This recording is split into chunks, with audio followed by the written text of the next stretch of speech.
நமக்கு நாமே விடியல் மீட்பு பயணம் என்ன நினைக்கிறீங்க சார்? அது வந்து சும்மா ஒரு இப்போ நீங்கள் அடிப்படையில் பார்த்தீங்கன்னா அரை நூற்றாண்டு கால அதிகாரம் அவங்களுக்கு மத்தியில் தொடர்ச்சியாக 16 ஆண்டுகள் பதவி. 16 ஆண்டுகள் எந்த கட்சியும் மத்தியில் ஆண்ட கட்சிகளோட தொடர்ச்சியாக இல்லை. இவங்க யார் வந்தாலும் பதவியில் இருந்திருக்கிறாங்க.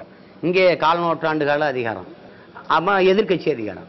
இப்போ 50 ஆண்டுகளாக ஐயா கலைஞரை மையப்படுத்தித்தான் தமிழ்நாட்டு அரசு தமிழர் என்ன அரசியல் இருக்குது. வாழ்க ஒழிக தமிழனுக்கு கருணாநிதி, வாழ்க ஒழிக தான் மையப்புள்ளி. இந்த 50 ஆண்டுகளாக இறங்கி வந்து மக்கள் குறை கேட்காம இவ்வளவு அதிகாரத்தில் இருந்த போதெல்லாம் வராமல் பதவியில் இல்லாத போது இப்போ என்ன குறை என்ன குறை என்ன குறைன்னு கேட்டால் என்ன உங்களுக்கு கேட்க தோணும்? இப்போ இவ்வளோ காலம் எங்களுக்கு என்ன பிரச்சனைன்னு தெரியாமல் தான் ஆண்டுகிட்டு இருந்தீங்களான்னு கேட்க வருமா? அதை இப்போ நமக்கு நாம என்ன, நீங்கள் போய் தேநீர் கடையில் குடிக்கிறீங்க, நீங்கள் வெளியிலேருந்து ஒரு குடுவையிலேருந்து ஊற்றி வச்சு குடிக்கிறது தெரியுது, கீழே ஒரு சிவப்பு கம்பளை வச்சுக்கிட்டு உட்கார்ந்துருக்கிறது தெரியுது, கரும்பு தோட்டத்துக்குள்ள போகிறீங்க அங்கே ஒரு தார் சாலையை போட்டு போய் நின்றுட்டு இருக்கிறது தெரியுது. இது எல்லாமே நாடகம் தானே. அதில் என்ன இருக்குது? கல்லூரி மாணவர்னா உங்கள் கட்சிக்காரங்க நடத்தின கல்லூரி மாணவர்களை சந்திக்கிறீங்க. நமக்கு நாமேங்கிற பையனா இவ்வளோ காலம் புதுசாக என்ன நமக்கு நாமே? இவ்வளோ காலம் உங்களுக்கு நீங்களே தான் இருந்திருக்கிறீங்க. தலைவர் நீங்களே, பொருளாளர் நீங்களே, மகளிர் நீங்களே, மத்திய மந்திரி நீங்களே, மாநில அது நீங்களே, எல்லாம் நமக்கு நாமே தான். உங்கள் திட்டம் எல்லாம் இருந்திருக்கு. இதில் புதுசாக என்ன? விடியட்டும் முடியட்டுங்கிறீங்க. முடியட்டும் விடியட்டும் அதுதான் நாங்களும் சொல்கிறோம். இனிமேலாவது உங்களுக்கு முடியட்டும், இங்கே இன மக்களுக்கு விடியட்டுங்கிறோம். விடியல் மீட்பு பேர் என்ன? உதயசூரியன் உங்கள் கட்சி சின்னமாக இருந்தால் உலகம் எப்படி விடியும்? எப்படி விடியும்? ஏதாவது ஒரு நாடகம் அதில் ஒரு பெரிய எழுச்சியோ புரட்சியோ வந்துட்டதான்னு நான் பார்க்கல. அப்படி பெரிய புரட்சி வந்துருச்சுன்னா விஜயகாந்துக்காக காத்துக்கிட்டு இருக்க வேண்டிய தேவை என்ன இருக்குது? என்னை மாதிரி வா தனிச்சு போட்டிடா, எழுச்சி வந்துருச்சுடா சொல்லிட்டு தனியாக 234 அறிவிச்சுட்டு தேர்தலுக்கு வர வேண்டியதானே? இல்லை, உங்களுக்கு மக்களுடைய கவனத்தை ஈர்க்க வேண்டிய தேவை உங்களுக்கு இருக்குது, அதனால் நீங்கள் தனிச்சு நிற்கிறீங்க. அவங்களுக்கு வெற்றி பெறணும் அப்படிங்கிற நோக்கம் மட்டும் இருக்கு, அதனால அவங்க தனிச்சு நிற்கணும்னு அவசியம் இல்லையே. மக்களுடைய கவனத்தை இழுத்தாதான் வெற்றி பெற முடியும். எப்படியாவது அதாவது நீங்கள் 2 இது இருக்குது இங்கே அரசியலில். திராவிட தலைமைகள் வந்து எப்பவும் தமிழர்களை ஆளணும்னு துடிக்கும். நாங்கள் இந்த மண்ணின் பிள்ளைகள் எல்லா மொழிகளின் தேசிய இனங்களையும் போல உரிமை பெற்று பெருமையோடு வாழணும்னு துடிப்போம். இப்போ அவன் ஆளணும் தான் நினைப்பான், நாங்கள் வாழணும்னு நினைக்கிறோம். இது 2க்கு இருக்க வித்தியாசம். எங்களை அடிமைப்படுத்தி ஆளத் தொடங்கிறது. உரிமையை பறித்து, உணர்வை பறித்து, அடக்கி ஒடுக்கி, என் வளத்தை சுரண்டி நலத்தை சுரண்டி ஊழல் லஞ்சத்தில் திளைத்து எங்களை ஆளணும்னு துடிக்கிற தலைமைகள் ஒன்று 94 வயசு, ஒன்று 70 வயசை தொட போகிறாங்க. இந்த வயசுலையும் எங்களை அடிமைப்படுத்தி ஆள இவ்வளவு துடிக்கிறாங்கன்னா இந்த அடிமை நிலையிலிருந்து மீளவும் வாழவும் துடிக்கிற நாங்கள் எவ்வளோ வெறி கொண்டு ஏறணும்னு பாருங்க. இல்லை, இந்த துடிப்பு வேற எந்த அரசியல் கட்சி தலைவர்கிட்டையுமே ஐயா வைகோட்ட இல்லையா? இல்ல இடதுசாரி கட்சிகள் இல்லையா? இல்லையாலாம் இல்லை. நான் ஒரு இனச்சாவில் பிறந்த மகன், பிணத்துக்கு இடையில பிரசவிக்கப்பட்டவன், ரத்தத்திலையும் கண்ணீரிலையும் கரு கொண்ட பிள்ளைகள் நாங்கள். எனக்கு இருக்கிற வெறி மற்றவனுக்கு இருக்கா இல்லையான்னு தெரியாது. நான் வஞ்சம் வச்சு என் இனப்பழிக்கு பழி இருக்க வந்த பிள்ளை. நீங்கள் இது போட்டு பேசிட்டு கொண்டதில்லை. நான் வெறி கொண்டு நிற்கிற ஒரு மனித மிருகம். இந்த நிலமும் அதிகாரமும் எனக்கு தேவைப்படுது. அதுக்கு வந்து நான் எவ்வளவு கடும் போராட்டங்களை சந்திச்சேன்னு இந்த நிலத்தையும் இந்த அதிகாரத்தையும் நான் கைப்பற்றுவேன். ஏன்னா இந்த நிலத்தை தமிழன் ஆளணுங்கிறது அவன் அடிப்படை உரிமை. அது பறித்து நிற்கும் போது எனக்குள்ளே ஒரு தாழ்வு மனப்பான்மை வந்துடுது. உதாரணமாக கோக்கு பெப்சி நிறுவனங்கள் என்னுடைய தாமிரபரணி நீர்வளத்தை உறிஞ்சுது. இதை போராட போன வேல்முருகன் மேலே தடி எறி இந்த கட்சிக்காரங்க மேலே நடத்துச்சா இல்லையா அதிமுக அரசு? என் வளத்தை சுரண்டாத உறிஞ்சாதேன்னு போய் போராடுற மக்களின் மீது தடியடை நிறுத்தி சிறைப்படுத்துதுன்னா இந்த அதிகாரம் யாருக்கானது? மண்ணின் மக்களுக்கானதா? மக்களின் வளத்துக்கானதா? மண்ணின் வளத்துக்கானது மக்களின் நலத்துக்கானதா? தனிப்பெரும் முதலாளிகளுக்கானதா? ஆத்து மணலை அல்லாதேங்கிறேன். அதை தடுத்து வளத்தை காத்து வைக்க வேண்டிய அரசு அள்ளி விக்குது. அல்லாதேன்னு போராடுற மக்கள் மீது தடியடி நடத்தி சிறைப்படுத்துது. போராடுறது தானே சார் அதிமுக கூடவே இருக்கிறாரு. அது வேற, அது வேற. எப்படி பிரிக்கிறீங்கன்னு சொல்றேன் நான். என்னோடதுல நான் கேட்கறதுக்கு பதில் சொல்லுங்க. வேல்முருகன் நிக்கிறாரு, வெளியே போறாரு, அடிச்சது தவறா இல்லையா? அடிச்சது தவறா இல்லையா? அடிச்சது தவறுன்னு அவருக்கு தெரிஞ்சிருந்தா நிக்க மாட்டாரு. அவர் நிக்கிறாரு நிக்கல, அவனுக்கு தெரியலனாலும் சகோதரன் அவனுடைய இன்னொரு உடன் பிறந்தவன் எனக்கு தெரியுது இல்ல, அது தவறுன்னு. அவனுக்கு சேர்த்து போராடக்கூடிய கடமை உரிமை எனக்கு இருக்குல்ல. அந்த அடிப்படையில் நான் கேட்கிறேன். பாலாற்றின் குருவில் மண்ணள்ளி போனீங்க, பாலாற்று பாதுகாப்பு இயக்கம் போராடிச்சு. எதுக்காக நீங்க அவங்கள சிறைப்படுத்தினாங்க ஜெயலலிதா அரசு? ஆந்திரால, கர்நாடகால, கேரளால அள்ளக்கூடாதுன்னு தடை இருக்கு. ஏன் ஆத்து மணலை அள்ளுனான்னு அள்ளக்கூடாதுன்னு போராடுற மேல தடியடி நடத்தி நீ சிறைப்படுத்துற? அன்னைக்கு சாராயம் காய்ச்சனவன் குடிச்சவனை கைது பண்ண, இன்னைக்கு சாராயம் விற்காதேன்னு போராடணும் அடிச்சு சிறையில போடுற. அப்ப இந்த அதிகாரத்தை எப்படி, இந்த அதிகாரத்தை மாற்றாம நாங்க எப்படி பண்ண முடியும்? அதுக்குத்தான் தமிழர் அதிகாரத்தை கேட்கிறோம். இப்ப என் சந்திரபாபு நாயுடு சுட்டு போட்டாரு, அதுக்கு அந்த அதிகாரம் தமிழருக்கான அதிகாரம் இல்லைன்னு தெரிஞ்சுதான் அவர் அடிக்கிறாரு. சிங்களம் தினம் மீனவனை பிடிச்சி விளையாட்டு காட்டுறானே, இந்த அதிகாரம் தமிழர்களுக்கான அதிகாரம் இல்லை. அது ஜெயலலிதா கருணாநிதி அதிகாரம். அது தமிழர்களை பாதுகாக்காது, வாழணும்னு நினைக்காது, ஆளணும் தான் துடிக்கும். அதுக்கு என்ன வேணாலும் செய்யும். அரிசியை கொடுக்கும், பருப்பை கொடுக்கும், உப்பை கொடுக்கும், ஊறுகாயை கொடுக்கும், அப்புறம் மடிக்கணினி கொடுக்கும், தொலைக்காட்சி கொடுக்கும், என்ன வேணாலும் கொடுக்கும். கொடுத்து வாக்கு பறிச்சிடும். உழைச்சு நன்மதிப்பு பெற்று வாக்கு பெறுவதில்லை, பணத்தை கொடுத்து வாக்கு பறிப்பது. அதுதான் இங்க இருக்கிறது. அதனால என்ன வேணாலும் செய்யும். சரி, இப்போ நீங்க சொன்னபடி உப்பை கொடுக்குறாங்க, ஊறுகாயை கொடுக்குறாங்க, தண்ணி கொடுக்குறாங்க, மடிக்கணினி கொடுக்குறாங்க. இதே மாதிரியான அறிவிப்புகள் தான் இந்த தேர்தலையும் அவங்க கொடுக்க போறாங்க. அதெல்லாம் அவங்களுக்கு ஓட்டா தானே மாறப்போகுது திரும்பவும். அதெல்லாம் அது ஒரு குறைந்த விழுக்காடு தான். அந்த இலவசத்துக்காக நிற்கிற மக்களினுடைய எங்க இன மக்கள்ல அன்றாடங்காட்சிகள் தினக்கூலிகள் ஒரு குறிப்பிட்ட விழுக்காடு இருக்கிறாங்க. காலையில வேலைக்கு போனா உழைக்க போனா மாலை 6 மணி வரைக்கும் பொழுது சாயிற வரைக்கும் வெம்பாடு விட்டு ஒரு ஏதோ காசு வந்தா அதை வச்சு சாப்பிடுற, அதான் அன்றாடங்காட்சிகள் தினக்கூலிகள்ங்கிறோம். அந்த விழுக்காட்டுல இருக்கிற மக்கள் தான் மக்கள். இந்த 100 நாள் வேலை திட்டம், ஒரு நாள் முழுமைக்கு வேலை செஞ்சா 100 ரூபா தான் கொடுக்குது. அவன் மொத்தமா ஒரு வாக்குக்கு 1000 5 வாக்கு என் வீட்டில் இருக்கிற 5000 கொடுக்கும்போது வறுமை உரிமையை வித்துட்டு கையேந்த வேண்டிய நிலைமைக்கு வந்துடுது. அதை மாற்றணும்னு தான் நம்ம நினைக்கிறோம். ஆனால் இந்த தலைமுறை பிள்ளைகள் அதை அந்த இழிவான செயலுக்கு அச்சப்படுகிற அவமானப்படுகிற பிள்ளைகளாக இருக்கிறாங்க. காசை வாங்கிட்டு வாக்குச்செலுத்து இலவசத்துக்காக கையெழுத்து நிற்கிறது.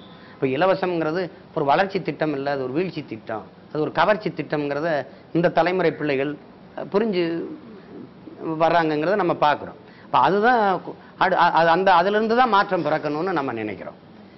இதனால இதை கொடுத்து வாக்காய்க்கிறாங்களா, வாக்காக்குறாங்க. அதுதான் இதில் என்ன, என்னைக்கு தத்துவம் சாகுதோ கொள்கை போயிருச்சோ அன்னைக்கு பணத்தை தான் நம்புவாங்க. இந்த மாதிரி கவர்ச்சிகரமாக அதை கொடுத்து இதை கொடுத்து பறிக்கிறது அப்படித்தானே. நீங்கள் கொலை செய்ய அஞ்சுகிறவராக இருந்தால் 10 கோடி கொடுக்குறேன் கொண்டுருன்னா அப்படிதான் அவங்களை ஊக்கப்படுத்தி அந்த செயலை செய்ய வைக்கிறது. அது மாதிரி தான் இந்த மக்கள்கிட்ட இருந்த இந்த திராவிட ஆட்சிகள் செய்த கொடுமையிலே இது தன்னலம் சார்ந்த கொடுமையான சர்வாதிகார ஆட்சி முறையை செய்யுது. இது ஊழல் லஞ்சம் கொள்ளை எல்லாத்துலேயும் திளைச்சு போய் இருக்கிறதோட எல்லாமே இந்த மக்கள்கிட்ட இருந்த ஒரு தர்ம நியாயம் உண்மை நேர்மை இருந்ததில்ல, அதையும் கொலை செஞ்சிருச்சு.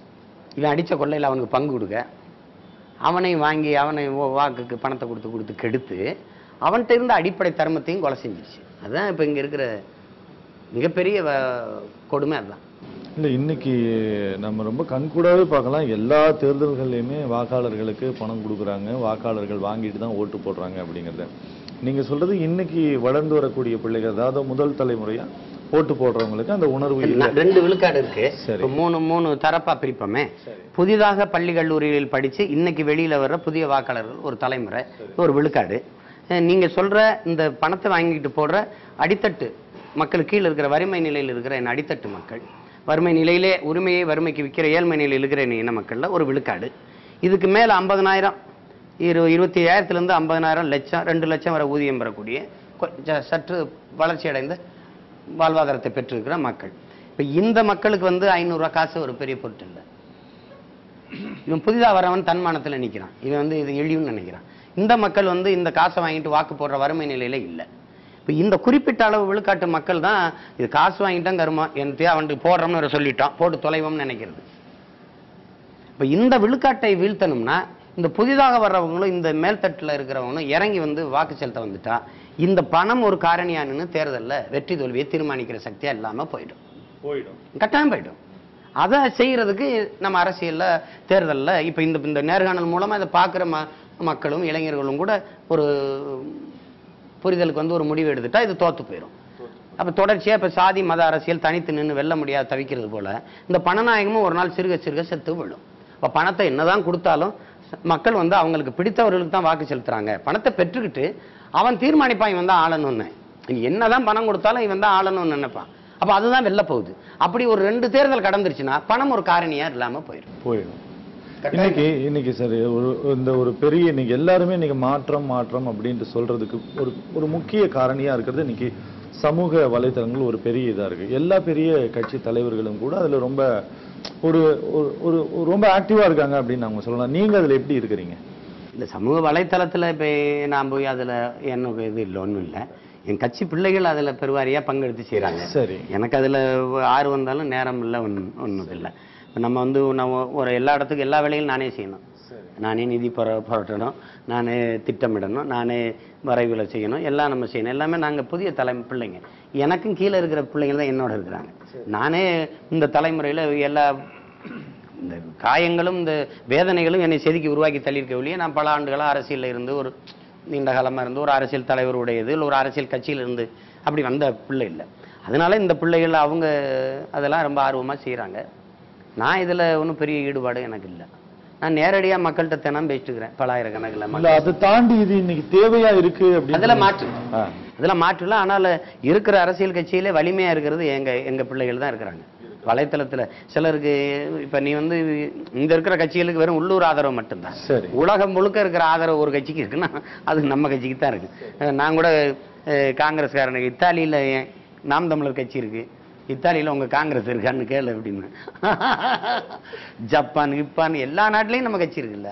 அதனால நீ பாருங்க, நீங்க வலைத்தளங்கள் வருதுன்னா தட்டி பாருங்க, எங்கெங்க ஆள் இருக்கான்னு தெரியும். அதனால நம்ம அகில உலக கட்சி இல்ல அகில உலக கட்சி, அகில உலக கட்சியா இருக்கட்டும், ரொம்ப சந்தோஷம். அது இந்த தேர்தலில் உங்களுக்கு என்ன பலனை கொடுத்துற போதுங்கிற. என் தம்பி ஜப்பான்ல இருக்கிறான்னா சரி, அவன் எடுத்து என்ன பண்ணுவான், அவன் கூட படிச்ச நண்பர்கிட்டலாம் பேசுவான், உடன் பிறந்தவர்கள் அம்மா அப்பாட்ட பேசுவான். அந்த அம்மா அப்பா வந்து பொண்ணு கொடுத்த இடம் பொண்ணு எடுத்த இடத்தெல்லாம் பேசுவாங்க. இது வந்து ஒரு மெதுவாக ஒரு நெருப்பு எங்கே பத்துச்சுன்னு தெரியாமல் எரிஞ்சு எரிஞ்சு எரிஞ்சு காட்டை அழிக்கும்ல, அப்படியான ஒரு புரட்சி. அது மெதுவாக இது பண்ணும். இப்போ அரபு நாடுகளில் Dubai, Qatar, Saudi Arabia, Kuwait, இப்போ ஏமன்ல இருந்து இப்படி இருக்காங்கல்ல. என் பிள்ளைங்களாம் இப்போ இந்த மாநாடுதெல்லாம் யார் எப்படி நடத்தணும், நீங்கள் ஒரு வாரம் முழுக்க வேலை செய்வாங்க, ஒரு நாளில் கூடுவாங்க. என் பிள்ளைங்க ஆளுக்கு கொஞ்சம் காசாக போடுவாங்க, சேர்த்து அனுப்புவாங்க எங்களுக்கு. அவங்களோட அயராத உழைப்பும் அந்த வெறியும் தான், எப்படியாவது வெல்லணும் தான். ஏன் அந்த வெறி வருதுன்னா, தாய் மண்ணை விட்டுட்டு போய் அந்நிய தேசத்தில் அரபு நாடுகளை சுடுமண்ணில் வெம்புலியில் ஒட்டகம் வச்சு நிற்கிறமடா. அண்ணன் சொல்லுதாடா, நம்ம சொந்த மண்ணில் ஆடு மாடு மேய்க்கிறத அரசாங்க பணியாக மாற்றிடுவோம்டான்னு சொல்லுதாடா. இப்படி போய் நம்ம சொந்த நாட்டில் ஆடு மாடு வளர்க்கறது அவமானம் நினச்சி அந்நிய தேசத்தில் வந்து இப்படி ஒட்டகம் வச்சுட்டு இருக்குமே, சே வாடா அப்படின்னு அவனுக்கு வெறி வருது பாருங்க. அந்த உழைப்பை சேமித்து இந்த உணர்வோட திரட்டி கொடுத்து தான் நேற்று கூட்டம் நடந்திருக்குது, நாளைக்கு தேர்தலும் நடக்க போகுது. இப்போ அந்த மாதிரி வெறி வரும்போது அவன் எவ்வளோ வேலை செய்வான். என்னைய தூங்க விடாமல் செஞ்சுக்கிட்டு இருக்கான்னா அவன் அப்போ எவ்வளோ வேலை செய்வான்னு பாருங்க. அப்போ அது அவன் என்ன செய்வான்னா, ஒவ்வொருத்தருக்கும் எடுத்து பேசி பேசி பேசி பேசி பேசி அங்கேருந்து சுவிஸ்லேருந்து நாகர்கோவிலுக்கு பேசுவான். அங்கேருந்து அப்பா எடுத்து பேசுவார், தம்பி சொன்னான்ப்பா நான் இங்கே எல்லாத்தையும் பேசியிருக்கேன்ப்பா அப்படின்னு. அப்படித்தான் பரவ முடியும். சரி சரி. அதனால அவன் சில பேர் இந்த எல்லா விடுமுறையும் சேர்த்து வச்சு தேர்தலில் வேலை செய்யறதுக்காக வச்சிருக்கான். அவன் வருவான், வர முடியாதவன் அங்கேருந்து பொருளாதாரத்தை அனுப்புவான், இல்லை அங்கேருந்து எடுத்து பேசுவான். அப்போ அந்த மாதிரி அவனால் முடிஞ்ச பங்களிப்புங்கிறதான ஒவ்வொருத்தருக்கும். நான் செய்கிறத எல்லாரும் செய்ய முடியாது, அந்த தம்பி செய்கிறத நான் செய்ய முடியாது. அப்போ அப்படித்தான் பங்களிப்பு ஒவ்வொருத்தருக்கு. சரி, இன்னைக்கு ஒரு சமூகத்தில் ஒரு பெரிய மாற்றம் ஏற்படுது அப்படின்னா அதுக்கு ஒரு வகையில் பெரிய அளவில் உதவியாக இருக்கிறது ஊடகங்கள் அப்படின்ட்டு நம்ம சொல்லலாம். இன்னைக்கு தமிழ்நாட்டில் பெரும்பாலான ஊடகங்கள் எல்லாமே கட்சி சார்ந்த ஊடகங்களாக இருக்குது. அப்படிங்கும்போது உங்களுடைய இந்த ஒரு முயற்சி எந்த அளவுக்கு வெற்றியாகிறதுக்கு இந்த ஊடகங்கள் உதவியாக இருக்கும்னு நினைக்கிறீங்க? இல்லை, ஊடகங்கள் வந்து இந்த வெற்றி தோல்வியில் வந்து ஒரு குறிப்பிட்ட பங்கை வகிக்குது அப்படிங்கிறதெல்லாம் மாற்றுக்கிறது இல்லை. ஊடகங்களே தீர்மானிக்குதுங்கிறதுல எனக்கு அது நம்பிக்கை இல்லை. குறிப்பிட்ட பங்கு தான் நானும் சொல்கிறேன். அதான் அதில் இருக்கு. இப்போ ஊடகங்களே வெல்லும்னா பல அலைவரிசை தொலைக்காட்சியில் வச்சுருக்க ஐயா கலைஞரை வீழ்த்தவே முடியாது நீங்கள். அவருக்கு இல்லாத தொலைக்காட்சி, அவருக்கு இல்லாத ஊடகங்களே இல்லை. அவங்க தான் மொத்த ஊடகத்தையும் வச்சுருக்குறாங்க. அப்படி பார்த்தாலும் அவங்களும் தோற்றுருக்காங்க, வீழ்ந்துருக்குறாங்க. அதனால அது ஒரு காரணமாக நான் சொல்லலை. எந்த ஊடகங்களும் கட்சி ஊடகங்கள் உண்மை பேசுறது இல்லைங்கிறத மக்கள் உணர்ந்துருக்குறாங்க. இப்போ நான் வந்து எப்படிப்பட்ட ஆளுன்னு பாருங்கள். எங்கள் அண்ணன் வந்து விடுதலை புலிகள் இராணுவத்தில் வந்து மக்கள் சண்டை போடுறாங்க, எங்கள் புலிகள் வந்து சண்டை போடுறாங்க. அது தமிழில் தேசிய இராணுவம். அது தலைப்பாக கொடு, தலைக்கவசம் கொடு, நெஞ்சு கவசம் கொடு, பூட்ஸு கொடு, AK-74 கொடு, 74 கொடு, அல்லது AK-47 கொடு. அது கொடுத்தா தான் நான் சண்டைக்கு போவேன்லாம் எங்கள் பிள்ளைகள் சொல்லலை. ஒரு கைலி மேலே ஒரு பனியை, ரப்பர் செருப்பு, அதுவும் கூட இல்லை. எண்ணி 10 தோட்டா தான் கொடுப்பாரு. ஒரு துப்பாக்கி அதை வச்சுக்கிட்டு சண்டைக்கு போனவன் பக்கத்தில் நின்று பார்த்தவன்னா. அதனால் இது இல்லையே, அது இருந்தால் தான், இது இருந்தால் தானே அது போராளி காலம் இல்லை. புரியுது புரியுது. எது இருக்கோ எடுத்தா அடிச்சிட வேண்டியதுதான். புரட்சிங்கிறது இப்படித்தான் ஒவ்வொரு இடத்துலையும் வெடிச்சிருக்குது.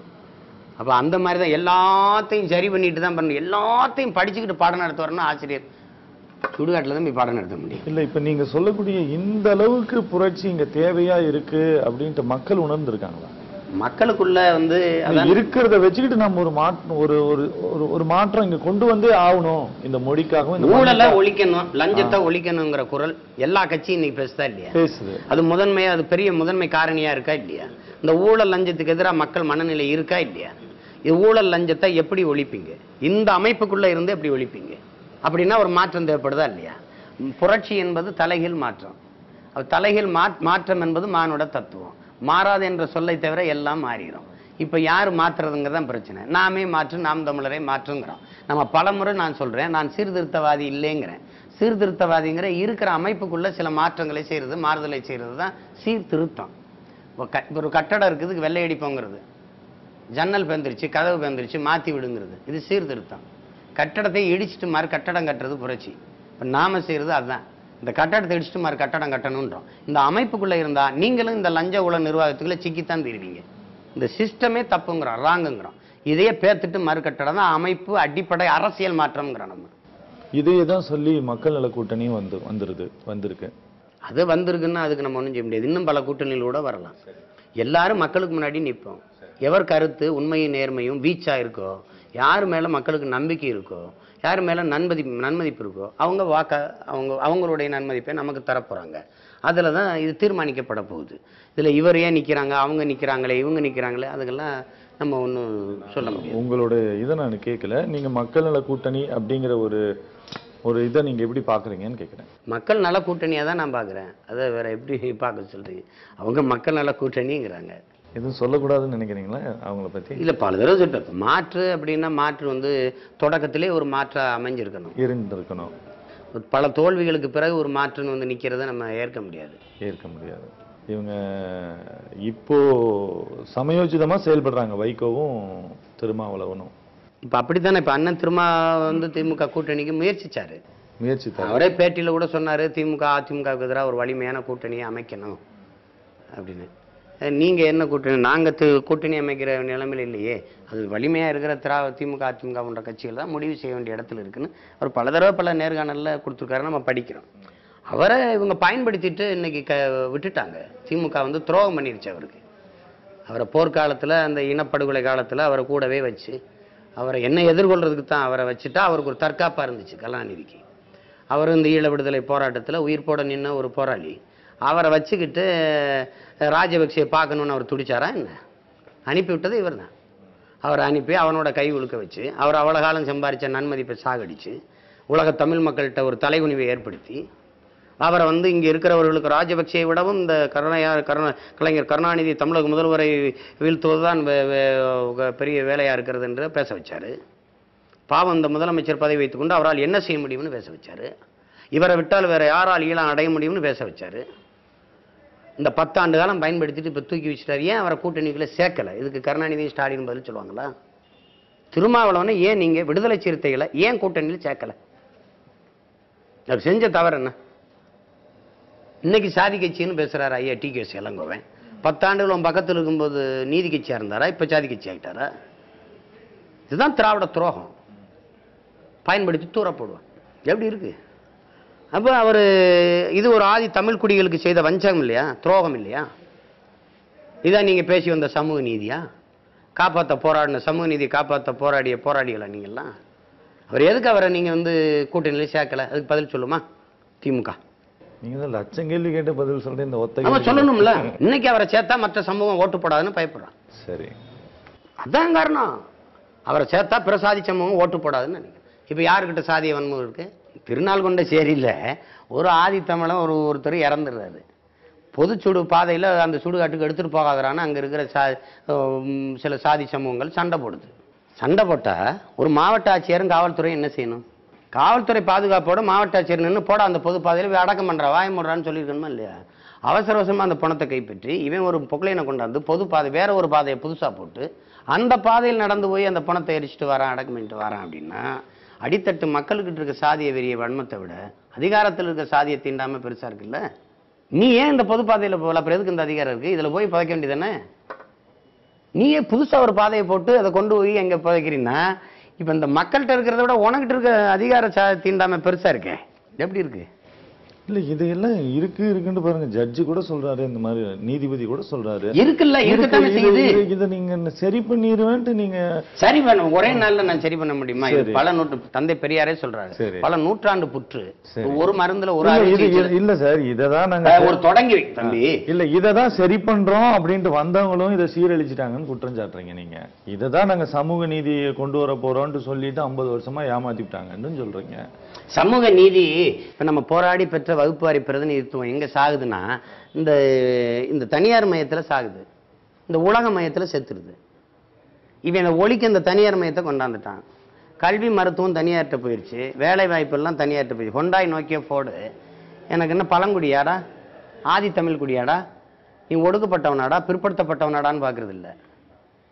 அவன் பாப்பானா? ஹொண்டாய் முதலாளி என்ன பார்ப்பான்?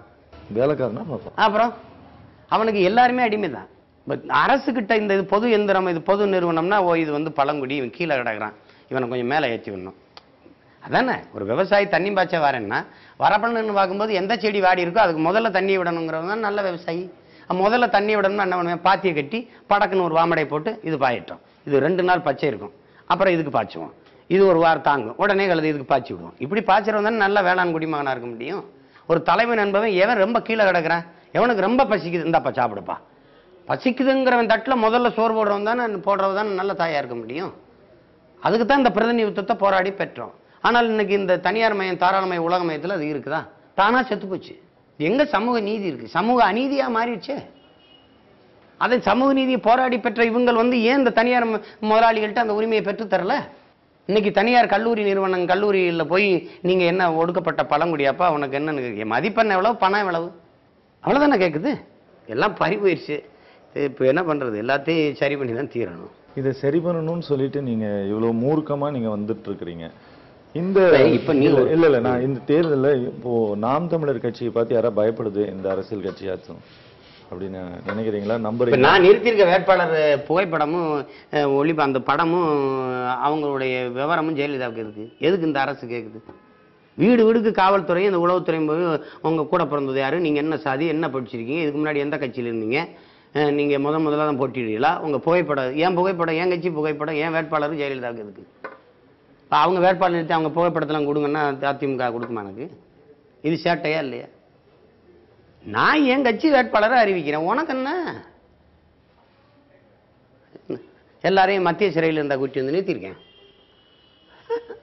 எதுக்கு இந்த புகைப்படம் கேட்குது? இந்த பயப்படுதா சார்? பயப்படாம எதுக்கு என் போட்டோ? அதுக்கு உனக்கு ஏன் போட்டோ? அதுக்கு உனக்கு பயப்படலைன்னா என்ன இஷ்டத்துக்கு கொடியத்தை விட கூட்டம் போட விட அனுமதிக்க வேண்டியதானே? விட வேண்டியதானே ராஜா? இதை விட வேண்டியதானே? பயப்படாதவன் சீமா என்ன வெறி பேசுறான்னு பேச வேண்டியது இருக்கு. நான் என்னத்தையே வெறிய பேசுறேன், ஜோரிய பேசுறேன், நான் என்னத்தையே வீட்டு போறேன், உனக்கு என்ன? போக வேண்டியதானே? சீமா என்ன வெறிய பேசுறான், தூண்டுறான், மொழி வெறிய தூண்டுறான், என்னத்தை தூண்டுறான் தாண்டுறான்னு ஏன் பேசிட்டு இருக்கிறேன்? நான் என்னத்தை பேசுனா உனக்கு என்ன?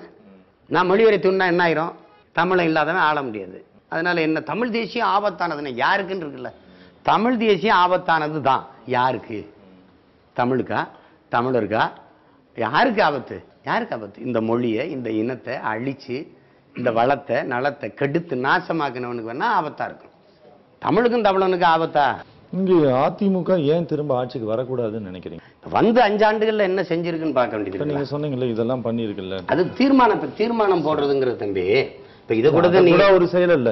இப்ப அவரும் கூட சொல்லுவாங்க, 1978 நாங்க ஒரு தீர்மானம் போட்டோம், பேரணி நடத்தினோம், மாநாடு, NT ராமாராவ் குட்டி வந்து போட்டோம் பேசுவாங்க. எல்லாத்தையும் போட்டு எங்களை தூக்கி சுடுகாட்டில் போட்டோம் தான் நிற்காது. இந்த தீர்மானங்கள் ஒரு வெற்று தீர்மானங்களா இருக்கு, ஒரு செயலாக்கம் பெற வைக்கல.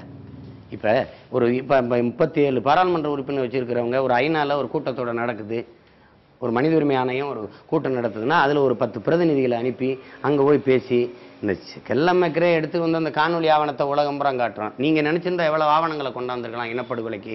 அந்த சாட்சியங்களை திரட்டி அதுக்கு ஒரு பிரதிநிதியை ஒரு 2 பேரை பாராளுமன்ற உறுப்பினர், சட்டமன்ற உறுப்பினர் போட்டு ஒரு ஐநால இருக்கிற ஒரு நவநீதம் பிள்ளை அல்லது அங்க இருக்கிற செயலாளர், தலைவர்கள் அல்லது உலக நாடுகள்ல யாரையோ ஒருத்தரை பார்த்து ஒரு உள்ள அரசியல் அந்த லாபியை அதை பண்ணியிருந்தா நமக்கு ஒரு நகர்வு ஆக்கப்பூர்வமானு இருக்கும். அந்த தீர்மானத்துக்கு அப்புறம் ஒண்ணுமே இல்லையே.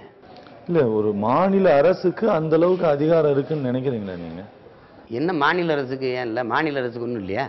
இல்ல ஒண்ணும் இல்லைன்னு தானே நீங்க சொல்லிட்டு இருக்கீங்க. அதனாலதான் ஆந்திரால 20 பேரை சுட்டான்னு சொல்றீங்க. மாநில அரசுக்கு ஒண்ணும் இல்லைன்னு இல்லை. இந்த மாநில அரசு எனக்கானதா இல்லைங்கிறதா இங்க பிரச்சனை. இப்ப மாநில எங்க சந்திரபாபு நாயுடாட சுட முடியும், ஒன்னால காப்பாற்ற முடியாதா? சுட்டுவிட்டு பேசாம இருக்கான ஒண்ணும் இல்லையே. அந்த காவல்துறை மேல கூட நடவடிக்கை எடுத்ததா எடுக்கலையான்னு கூட தெரியலையே. இந்த அதிகாரம் வலிமையற்றது நான் சொல்லல, அது எனக்காக இல்லைங்கிறதா இங்க பிரச்சனை. எனக்கானதா இல்லைங்கிறதா. இந்த அரசு என்னை சுட்டுட்டு காலையில நான் வீட்டுல வெளியுண்டு வச்சிருந்தேன்னு காட்ட முடியுமா முடியாதா? முடியுமா முடியாதா? கண்டிப்பா முடியும். அப்ப வலிமை பெற்ற அதிகாரம் தானே. 3 பேரை தூக்குல போட சொல்லுது ஒரு அரசு, 3 பேரையும் போடாதேன்னு சொல்லுது ஒரு அரசு. ஒரு உயிரை காக்கவும் ஆக்கவும் அழிக்கவும் வலிமை பெற்ற அந்த அதிகாரம் வலிமையானதா இல்லையா? வலிமையான. அப்ப இந்த அதிகாரம் வலிமை இல்லைன்னா 94 வயசுல வலிமையற்ற இந்த அதிகாரத்துக்காக ஐயா கலைஞர் துடிக்கிறாரா? 70 வயசு தொடப்போகுது, உட்கார முடியல, நிக்க முடியல, நடக்க முடியல, சராசரியா இயங்க முடியல. இந்த வயசுலயும் அப்ப மறுபடியும் ஜெயலலிதா அம்மையார் ஆட்சிக்கு வரணும் ஏன் துடிக்கிறாங்க? ஒண்ணுமே செய்ய முடியாத அதிகாரத்துக்கா? இல்ல, வலிமை இருக்கு.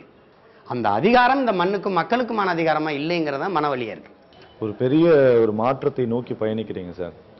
மக்களுக்கு கடைசி அதாவது வேண்டுகோள் விடுக்க நினைக்கிறீங்கன்னா நீங்க சொல்லலாம். பொதுவா எல்லாருமே ஊழல் லஞ்சத்தை ஒழிக்கணும், ஒரு தூய ஆட்சி முறை வரணும், எதுவுமே சரியில்லை அப்படின்னு சொல்றது இருக்கு. யாருமே சரியில்லைன்னு சொல்லும்போது சொல்றவரையும் சேர்த்து தான் வந்துருது. இப்ப நான் யாருமே சரியில்லை அப்படின்னா நானும் சரியில்லைன்னு தான் வந்துருது. யாருமே சரியில்லைன்னா அப்ப நான் சரியா இருக்கேனா நான் அந்த வேலையை செய்ய வரணும். இப்ப எந்த ஒரு இதையுமே என் மக்கள்கிட்ட இதையெல்லாம் கேட்க யாரும் வரமாட்டாங்களா, இதையெல்லாம் அவர் கேட்க மாட்டாரா, இதையெல்லாம் இவங்க கேட்க மாட்டாங்களான்னா அது ஏன் அவங்களுக்கு விதிக்கப்பட்ட கடமையா நீங்க பாக்குறீங்க?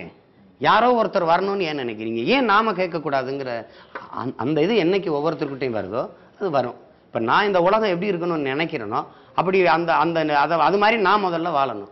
அப்ப நான் உலகத்துக்கு எந்த மாற்றத்தை ஏற்படுத்த நினைக்கிறேனோ அந்த மாற்றம் முதல்ல என்னிலிருந்து தொடங்கணும். இப்ப நான் தமிழ்ல பேசணும், என் தாய்மொழி இல்லைன்னா நான் தான் பேசி காட்டணும். அப்ப அதுல இருந்து தான் மாற்றம் என்பது என்னிலிருந்து தான் தொடங்கணும். இப்ப என்னுக்குள்ள எந்த மாற்றத்தையும் ஏற்படுத்த முடியாத நான் சமூக மாற்றத்தை ஏற்படுத்த முடியாது. இதுதான் அடிப்படை தத்துவம். அப்ப அதை புரிந்து கொண்டு ஏற்கனவே இருக்கிறவங்களை குறை சொல்லி கொண்டு விமர்சிச்சு கொண்டு இருக்கிற நேர விரயம் இந்த தலைமுறை பிள்ளைகள் இப்ப நாமே இந்த ஜெயலலிதா கருணாநிதி வேண்டான்னு ஏன் சொல்றோம்னா மாற்றம் இந்த தலைமுறை பிள்ளைகள்ட்ட இருந்து வரணும், அடுத்த தலைமுறையில இருந்து வரணும், தாத்தா பாட்டியில இருந்துட்டு வர்றது இல்லை மாற்றம். இந்த தலைமுறை பிள்ளைகள் நாமாவது இந்த பணம் பதவி புகழ் போதைக்கு அடிமையாகாம ஒரு தூய உள்ளத்தோடு இந்த மண்ணுக்கும் மக்களுக்கும் சேவை செய்யணுங்கிற ஒரு எண்ணம் நமக்கு வரணும். அரசியலுங்கிறது அவசியமான ஒன்று. உலகம் 2 இயல்களால தான் இயங்குது. ஒன்று அறிவியல், இன்னொன்று அரசியல். உலகத்தை இயக்கி கொண்டிருக்கின்ற அறிவியலையும் அரசியல் தான் இயக்குதுங்கிறத புரிஞ்சுக்கணும். அப்ப அந்த அரசியல் இல்லாத இந்த உலகத்தில் எந்த இயக்கமும் இல்லைங்கும் போது அந்த அரசியலை நாம் தீர்மானிக்கணுங்கிறத அந்த முடிவுக்கு வரணும். அப்ப இப்ப இந்த அதிகாரத்தை நிறுவுகிற இந்த ஜனநாயக கடமையில நாம கட்டாயம் பங்கெடுக்கணும்.